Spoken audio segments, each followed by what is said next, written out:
உபதேசம் சொல்லுகிறது. அருமையான தேவனுடைய பிள்ளைகளே, உங்களுடைய வாழ்க்கையில் நீங்க யாருக்கு மேல் நம்பிக்கை வைத்திருக்கிறீங்க? கொஞ்சம் உங்களை சிந்தித்து பாருங்க. கர்த்தர் மேல நம்பிக்கை வைத்து அவரே நம்பிக்கையாய் கொண்டிருக்கிற மனுஷன் பாக்கியவான் வேதம் சொல்லுகிறது. அவரை நீங்க நம்பிக்கையாய் கொண்டு அவர் மேல நீங்க இருப்பீங்களா இருந்தால் கர்த்தர் உங்களுடைய வாழ்க்கையில சில காரியங்களை வாய்க்க பண்ணுவார். ஆமென் சொல்லுங்க, ஹல்லேலூயா சொல்லுங்க. எங்க வாழ்க்கையில சில நேரங்களில் வேதனை வரலாம், இல்ல துன்பம் வரலாம், இல்ல பாடு வரலாம். சில நேரங்கள்ல எங்களுக்கு தவிக்க முடியாத சில போராட்டங்களோட வாழ்க்கையில வரலாம். ஆனால் எந்த சூழ்நிலை வந்தாலும் கர்த்தரை நம்பிக்கையை கொண்டிருப்பாயா இருந்தால் கர்த்தர் ஒரு காரியத்தை வாய்க்க பண்ணுவார். ஆமென் சொல்லுங்க, ஹல்லேலூயா சொல்லுங்க. உற்சாகமா கரங்களை தட்டி தேவனை மகிமைப்படுத்துங்க. அருமையான தேவனுடைய பிள்ளைகளே, கர்த்தரை நம்பிக்கையை கொண்டிருப்பாயா இருந்தால் எந்த சூழ்நிலையும் கர்த்தர் உன்னை உயர்த்தி ஆசீர்வதிப்பார். ஹல்லேலூயா, ஹல்லேலூயா. உலகத்தை பார்க்காத, உலக மனிதர்களை பார்க்காத, உன்னோட இருக்கிறவர்களை பார்க்காத, யாரையும் பார்க்காத, நீ முதலாவது பார்க்க வேண்டியது கர்த்தரை மட்டும். ஆமென் சொல்லுங்க. நீ கர்த்தரை நம்பிக்கையாய் கொண்டிருந்தால் தான் கர்த்தர் உன் வாழ்க்கையில மாற்றங்களை கொண்டு வருவார். ஹல்லேலூயா. 8வது வசனத்தை வாசிங்க அப்படியே. வடிவாக்கள் அவன் தண்ணீரண்டே நாட்டப்பட்டதும் கால்வாய் ஓரமாக தன் வேர்களை விடுகிறதும் உஷ்ணம் வருகிறதை காணாமல் இலை பச்சையா இருக்கிறதும் மழை தாட்சியான வருஷத்திலும் வருத்தமின்றி தப்பாமல்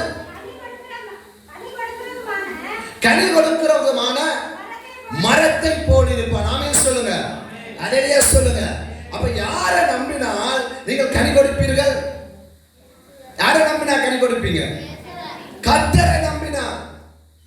மகா வறட்சியான காலத்திலும் ஐயா எந்த சூழ்நிலை மாறலாம், அல்லது இந்த இலங்கை தேசத்தில் அநேகமான காரியங்கள் மாறலாம், அல்ல சில நேரங்கள்ல விலைவாசிகள் அதிகரிக்கலாம், சில நேரங்கள்ல சொல்லுவாங்க முதல் கொரோனா பரவிட்டு எந்த வியாதி பரவினான்னு, எந்த தீமை வந்தான, நீ கர்த்தரை நம்புவாயா இருந்தால் எந்த காலத்திலும் நீ தப்பாம கனி கொடுக்கிற மரம் போல் கர்த்தர் உன்னை வைப்பார். ஆமென் சொல்லுங்க, ஹல்லேலூயா சொல்லுங்க.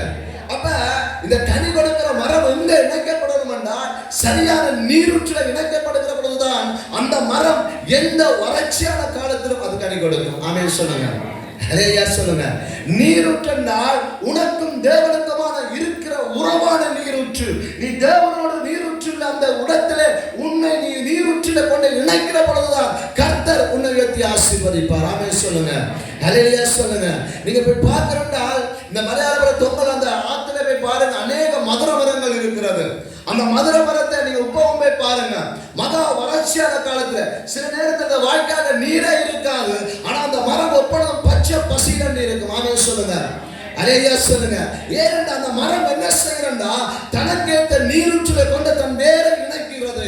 இணைக்கிற பொழுதுதான் அந்த வறட்சியான காலத்துல கூட அங்க இலை கூட அங்க உளுந்து போகாதபடி, காஞ்சி போகாதபடி பச்சை பசிரண்டு எந்த காலத்திலும் கனி கொடுக்கிற மரம் போல அங்க காண்பிக்கப்படுகிறது. ஆமென் சொல்லுங்க, ஹல்லேலூயா சொல்லுங்க. அருமையான தேவனுடைய பிள்ளைகளே, முதலாவது கர்த்தரை நம்பிக்கையாய் கொண்டிருந்தால் தான், அவரை நம்பிக்கையாய் வச்சிருந்தால் தான், அவரை நம்பிக்கையாய் கொண்டு நடந்தால் தான் கர்த்தருடைய அந்த நீரூற்றோட வேர்களை கொண்டு உன் வேரை இணைக்க முடியும். ஆமென் சொல்லுங்க, ஹல்லேலூயா சொல்லுங்க. அருமையான தேவனுடைய பிள்ளைகளே, நாங்க ரட்சிக்கப்பட்டுட்டோம், ஞானஸ்நானம் எடுத்துட்டோம், ஆண்டவரை ஆராதிக்கிறோம், ஆண்டவரை தொழுது கொள்கிறோம். ஆனா எங்களை நீரூற்றில கொண்டு நாங்கள் வேற சரியாக இணைக்காமல் விட்டால் எங்களுடைய வாழ்க்கையில சோர்வு வரும்.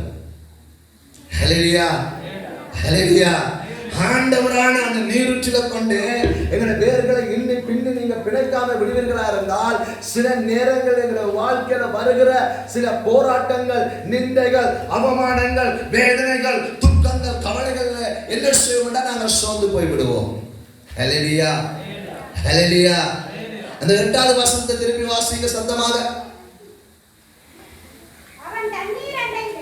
அவன் தண்ணீர் அண்டையிலே நாட்டப்பட்டதும் கால்வாய் ஓரமாக, வாய்க்கால் ஓரமாக தன் வேர்களை விடுகிறதும் உஷ்ணம் என்னடா பாருங்க, உஷ்ணம் என்றா வெயில், வெக்க, உஷ்ணம் வருகிறதையும் காணாமல் இலை பச்சையா இருக்கும். மழை தாட்சியான வருஷத்துல கூட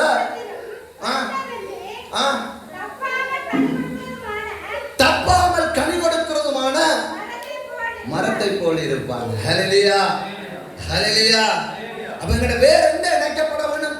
பரிசுத்த ஆவியோடு இணைக்கப்பட வேண்டும். ஆண்டவராய் இயேசு கிறிஸ்துவோடு இணைக்கப்பட வேண்டும். உங்களோட வேர் சரியாக அந்த ஆவியானவருடைய அந்த பரிசுத்த ஆவியானவருடைய வேர் இணைக்கப்பட்டிருக்குமா இருந்தால் உங்களை யாரும் அசைக்க முடியாது. ஆமென் சொல்லுங்க. ஹல்லேலூயா சொல்லுங்க. ஹல்லேலூயா. மதுர மரத்தை போய் பாருங்க. அந்த மதுர மரத்தை நான் வெட்டினது காணல. எந்த காலத்திலும் அந்த மதுர மரம் அழகாக தோன்றும். ஆமென் சொல்லுங்க. ஹல்லேலூயா சொல்லுங்க. இங்க மட்டுமல்ல, அநேக ஆறுகள் இருக்கிறதுல தான் அந்த மதுர மரம் வேறுண்டு நிற்கும். ஆமென் சொல்லுங்க. ஹல்லேலூயா சொல்லுங்க. அருமையான தேவனுடைய பிள்ளைகளே, ஆண்டவராகிய இயேசு கிறிஸ்து எங்க இருக்கிறாரோ அங்கதான் தேவ பிள்ளைகள் வேறுண்டு நிற்க வேணும். ஆமென் சொல்லுங்க. ஹல்லேலூயா சொல்லுங்க.